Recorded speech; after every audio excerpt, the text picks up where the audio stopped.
1 Maccabees chapter 11.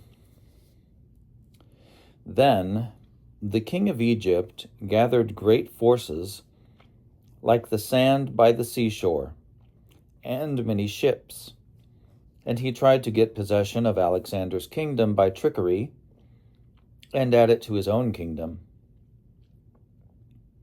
He set out for Syria with peaceable words, and the people of the towns opened their gates to him and went to meet him, for King Alexander had commanded them to meet him, since he was Alexander's father-in-law.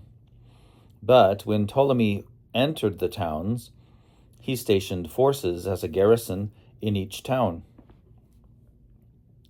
When he approached Azotus, they showed him the burnt-out temple of Dagon, and Azotus and its suburbs destroyed, and the corpses lying about, and the charred bodies of those whom Jonathan had burned in the war, for they had piled them in heaps along his route. They also told the king what Jonathan had done, to throw blame on him. But the king kept silent. Jonathan met the king at Joppa with pomp, and they greeted one another and spent the night there. And Jonathan went with the king as far as the river called Eleuteros. Then he returned to Jerusalem. So King Ptolemy gained control of the coastal cities as far as Seleucia by the sea, and he kept devising wicked designs against Alexander. He sent envoys to King Demetrius, saying, "Come, let us make a covenant with each other, and I will give you in marriage my daughter, who was Alexander's wife, and you shall reign over your father's kingdom."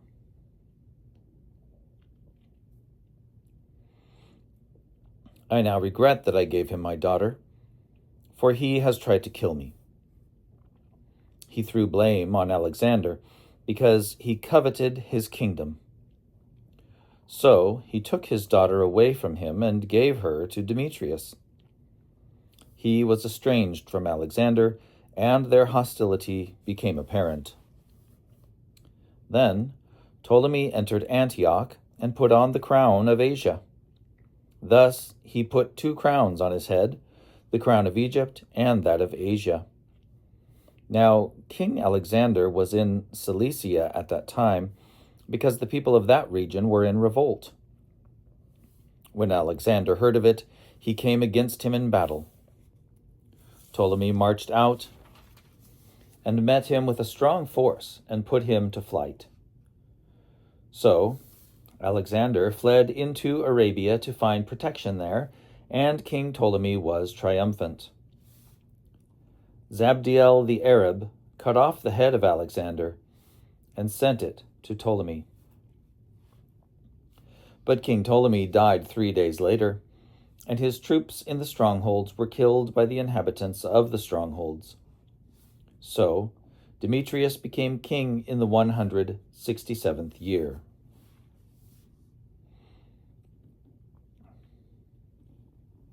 In those days Jonathan assembled the Judeans to attack the citadel in Jerusalem, and he built many engines of war to use against it.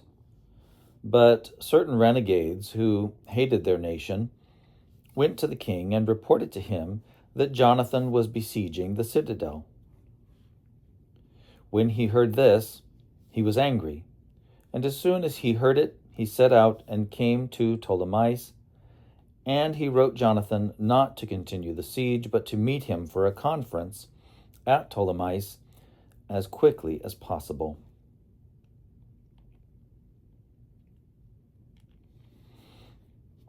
When Jonathan heard this, he gave orders to continue the siege. He chose some of the elders of Israel and some of the priests, and put himself in danger, for he went to the king at Ptolemais, taking silver and gold and clothing and numerous other gifts. And he won his favor. Although certain renegades of his nation kept making complaints against him, the king treated him as his predecessors had treated him. he exalted him in the presence of all his friends. He confirmed him in the high priesthood, and in as many other honors as he had formerly had, and caused him to be reckoned among his first friends.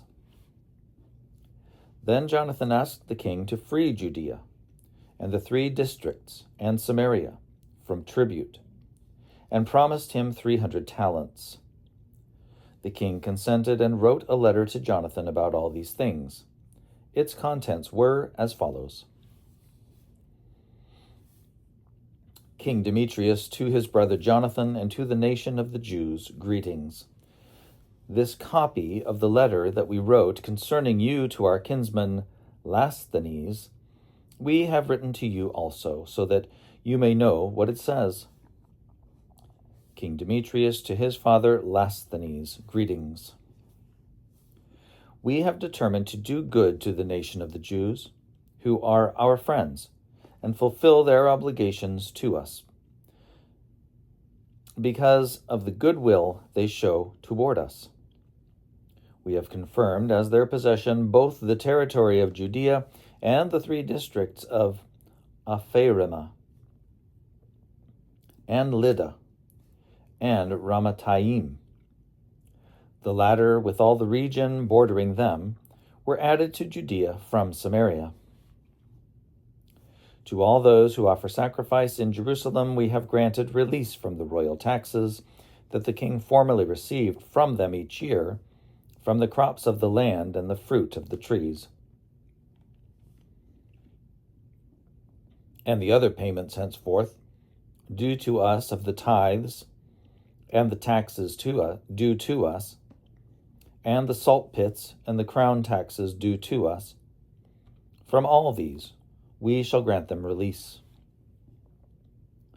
And not one of these grants shall be cancelled from this time on forever. Now therefore take care to make a copy of this, and let it be given to Jonathan, and put up in a conspicuous place on the holy mountain.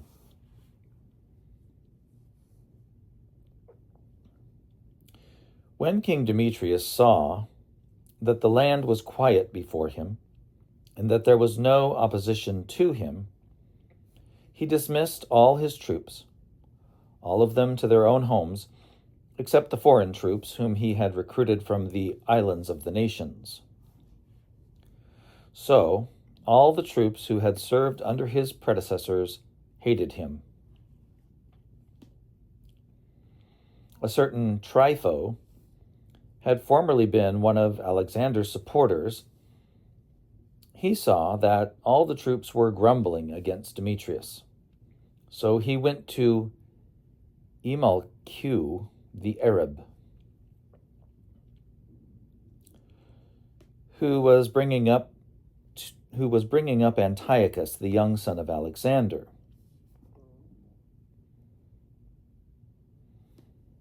And insistently urged him to hand Antiochus over to him to become king in place of his father.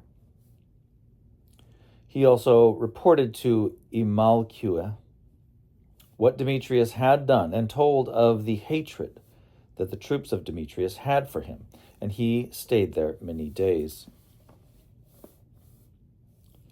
Now Jonathan sent to King Demetrius the request that he remove the troops of the citadel from Jerusalem and the troops in the strongholds, for they kept fighting against Israel. And Demetrius sent this message back to Jonathan.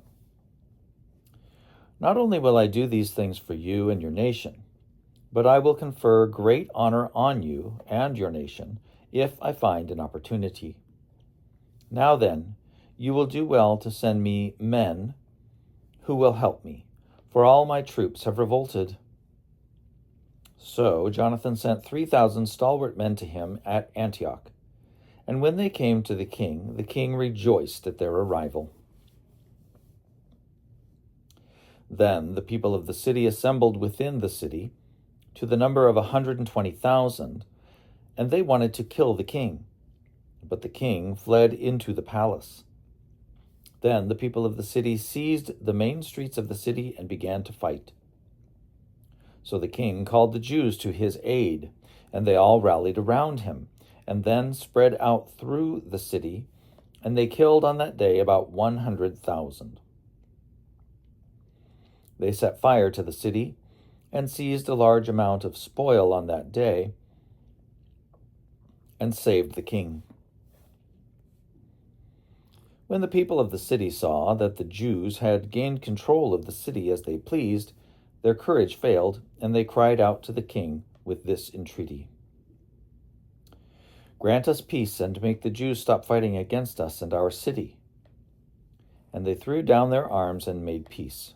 So the Jews gained glory in the sight of the king and of all the people in his kingdom, and they returned to Jerusalem with a large amount of spoil. So King Demetrius sat on the throne of his kingdom, and the land was quiet before him. But he broke his word about all that he had promised. He became estranged from Jonathan, and did not repay the favors that Jonathan had done him, but treated him very harshly. After this, Trypho returned, and with him the young boy Antiochus, who began to reign and put on the crown. All the troops whom Demetrius had discharged gathered around him. They fought against Demetrius, and he fled and was routed. Trypho captured the elephants and gained control of Antioch. Then the young Antiochus wrote to Jonathan, saying, "I confirm you in the high priesthood and set you over the 4 districts and make you one of the king's friends." He also sent him gold plates and a table service, and granted him the right to drink from gold cups and dress in purple and wear a gold buckle. He appointed Jonathan's brother Simon governor from the ladder of Tyre to the borders of Egypt.